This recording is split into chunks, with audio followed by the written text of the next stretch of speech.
Assalamualaikum warahmatullahi wabarakatuh. Halo semuanya, perkenalkan nama saya Rofika Muhammad.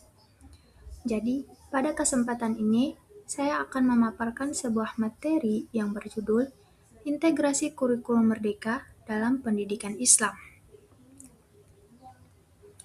Kita masuk ke bagian katalis perubahan, transformasi pendidikan.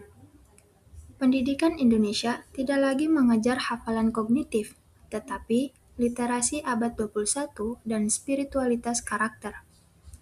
Yang pertama, proyek P5, yaitu penguatan profil pelajar Pancasila melalui kolaborasi nyata. Kedua, diferensiasi pembelajaran, yaitu penyesuaian metode berdasar kebutuhan dan inklusivitas siswa.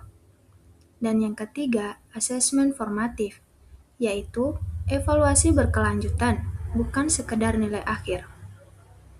Semua ini merujuk pada Keputusan Menteri Pendidikan, Kebudayaan, Riset dan Teknologi nomor 251/M/2022.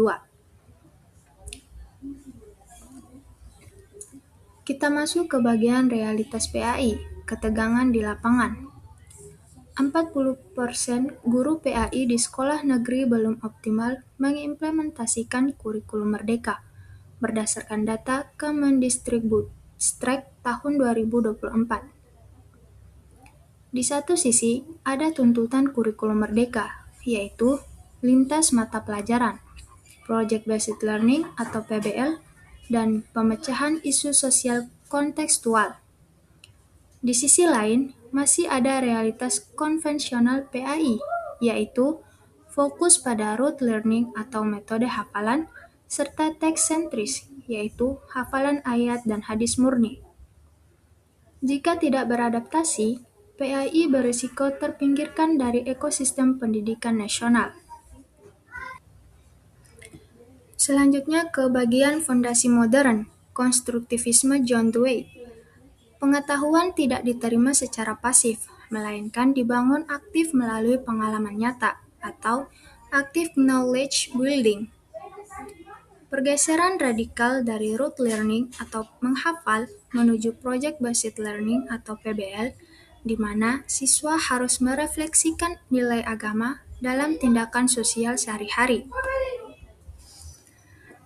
Pada bagian epistemologi Islam, menurut Imam Al-Ghazali, terdapat 3 tahapan pendidikan holistik, yaitu yang pertama, tamyiz atau pengenalan, yaitu kapasitas membedakan yang baik dan buruk atau fondasi kognitif. Kedua, tarbiyah atau pengasuhan, yaitu pembinaan karakter dan akhlak berkelanjutan. Dan yang ketiga, ta'lim atau pengajaran praktis, yaitu penerapan ilmu dalam amal perbuatan nyata. Adaptasi kurikulum merdeka sejatinya mengembalikan PAI pada hakikat ta'lim, yaitu ilmu yang diamalkan. Selanjutnya ke bagian dalil utama, yaitu titah ilahi untuk pembelajaran holistik. Terdapat dalam Quran Surah Al-Alaq ayat 1-5, di mana kata iqra atau membaca, yaitu menjelaskan tentang literasi, krisis, dan kontekstual. Kata bil qalam atau dengan pena menjelaskan tentang kolaborasi dan penciptaan karya atau proyek P5. Dan kata ma lam ya'lam atau apa yang belum diketahui, yaitu menjelaskan tentang pembelajaran eksploratif dan berbasis penemuan. Kurikulum merdeka bukanlah konsep asing. Esensinya adalah pengembalian pada perintah wahyu pertama, yaitu pembelajaran yang aktif dan berpusat pada pencarian makna. Selanjutnya, pada titik temu filosofis, matriks konvergensi, pembelajaran PAI kontekstual dan aplikatif terdiri dari kurikulum merdeka dan epistemologi Islam. Di bagian kurikulum merdeka, terdapat konstruktivisme Dewey, fleksibilitas, pengalaman nyata, dan pemecahan masalah. Sedangkan di bagian epistemologi Islam, terdapat Al-Ghazali yang menjelaskan tentang ta'lim, holistik yang dijelaskan dalam Quran Surah Al-Alaq, dan pembentukan karakter atau tarbiyah. Integrasi ini bukan kompromi, melainkan penyempurnaan metode pendidikan agama.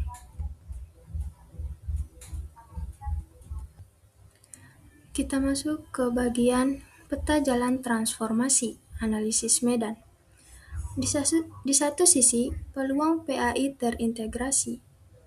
Yang pertama, isu kontemporer, yaitu fleksibilitas P5 memungkinkan proyek nyata seperti gotong royong lingkungan hidup atau mengamalkan konsep khalifah fil ardi yang terdapat dalam Quran Surah Al-Baqarah ayat 30. Yang kedua, inklusivitas, yaitu diferensiasi pembelajaran memungkinkan penyesuaian untuk siswa berkebutuhan khusus atau prinsip tadarus Islam yang ramah. Dan di sisi lainnya, terdapat hambatan struktural dan kultural. Yang pertama, mindset guru, yaitu keterikatan kuat pada kurikulum 2013 yang rigid. Yang kedua, registrasi eksternal, yaitu tekanan dari orang tua yang masih menuntut metode konvensional atau hafalan fikih murni. Kita masuk ke akar masalah, kesenjangan literasi digital. Hanya 30% guru PAI yang terlatih secara digital. Kurikulum Merdeka memberikan otonomi besar, namun tanpa keterampilan digital dan metode adaptif, fleksibilitas ini justru memicu kebingungan struktural di lapangan. Jadi, bagaimana kita menutup kesenjangan ini dengan pendekatan khas pendidikan Islam? Selanjutnya, di bagian paradigma solusi, PAI sebagai jembatan integrasi. Sesuai amanat Permendikbudristek nomor 16 tahun 2022, PAI bukan sekedar pelajaran tambahan, melainkan muatan lokal yang terintegrasi. Pada pendidikan agama Islam, terdapat ittiba', yaitu konsistensi mengikuti sumber otentik, sunnah atau dalil dalam menjaga kemurnian nilai Islam, serta ijtihad, yaitu inovasi dan pembaruan berkelanjutan dalam metode dan pendekatan pendidikan agar relevan dengan zaman. Solusi pertama, yaitu perencanaan kurikulum terintegrasi. Proporsi kurikulum terdiri dari 40% alokasi proyek P5 berbasis agama dan 60% materi inti PAI. Contoh nyatanya yaitu proyek Ramadan berkelanjutan. Yang pertama, teori atau inti PAI, menganalisis makna menahan hawa nafsu dalam puasa, terdapat dalam Quran Surah Al-Baqarah ayat 183.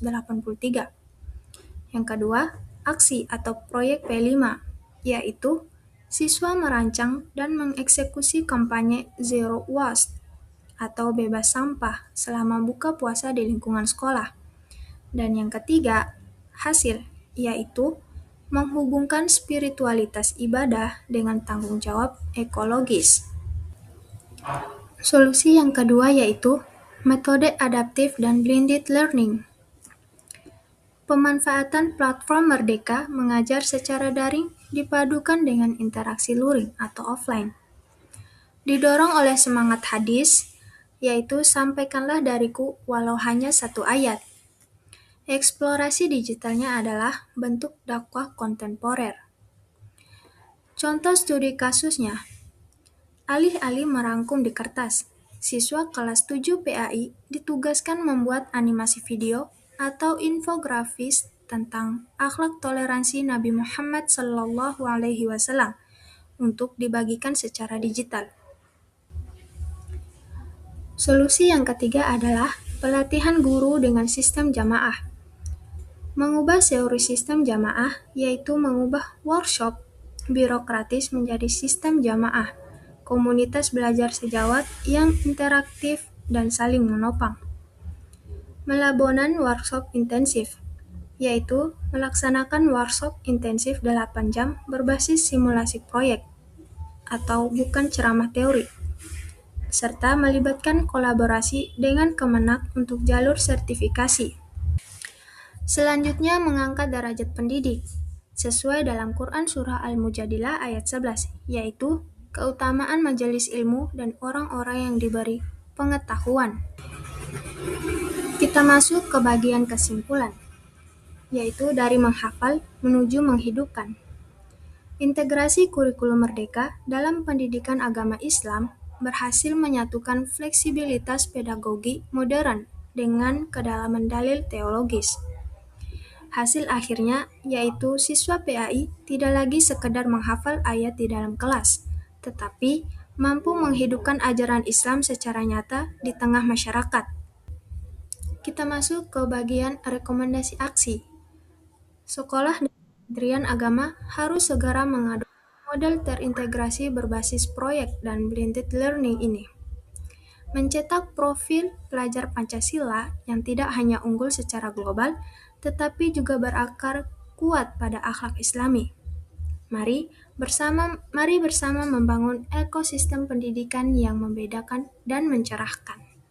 Sekian dari saya. Wassalamualaikum warahmatullahi wabarakatuh.